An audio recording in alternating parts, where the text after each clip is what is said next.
Unit 4, Reading 2, page 76. Living outside the box.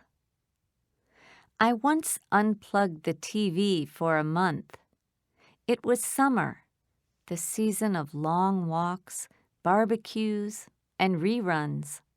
But I knew if I really wanted to prove I could avoid evening television, I'd have to survive a New England winter without it. In the darkest, coldest months, I would no longer be able to escape.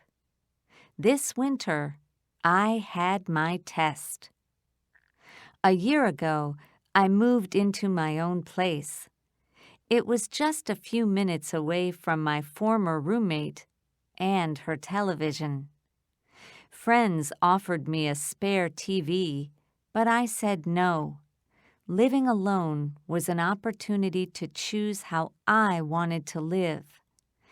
And I thought that being TV-free would help me do all those things I wanted to do but didn't have time for.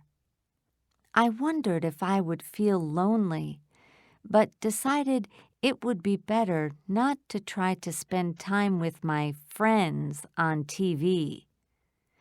In the first month or so, I got away from my favorite shows by visiting real friends. Eventually, I didn't know what TV shows were on when.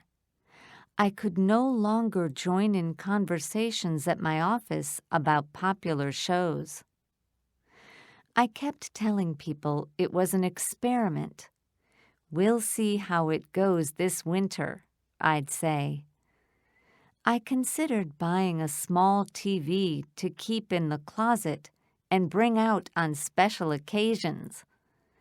But for all I was missing, I could feel positive changes. I found myself reading lots of books. I had thought that I was too tired to read after a long day at work, but not too tired to watch TV.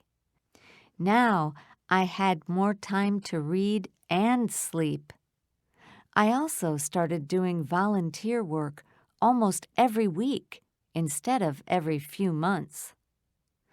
I called friends who usually heard from me only at the holidays.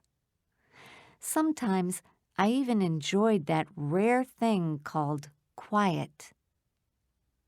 The goal wasn't to give up all entertainment.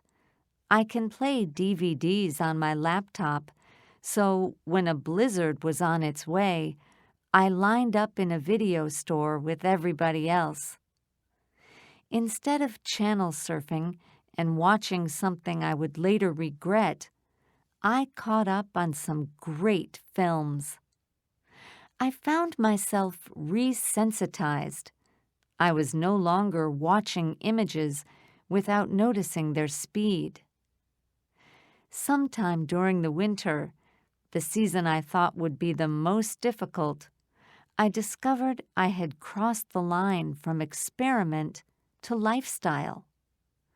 Finally, I put up a painting on the only living room wall that could have a TV. A friend came over for the first time, took the tour, and then sat down on the couch with a slightly puzzled look.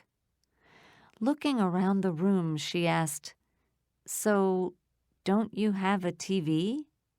Whenever I explain my TV-free home, I tell people I'm not judging anyone else's TV viewing choices. After all, I'm glad my friends don't mind me sitting in front of their screens every once in a while. The response is often a confession. For example, one coworker said she can't help turning her TV on for background noise when her husband is out of town. Others express camaraderie, saying they hardly ever turn theirs on. I don't know how long my new lifestyle will last. I might suddenly want to reconnect with pop culture and documentaries. And if I have children, I think I'd want them to learn, as I did from my parents, how to view with moderation and a critical eye. But if I do make space for a TV someday, I'm more confident now that I'll still find time and space for me.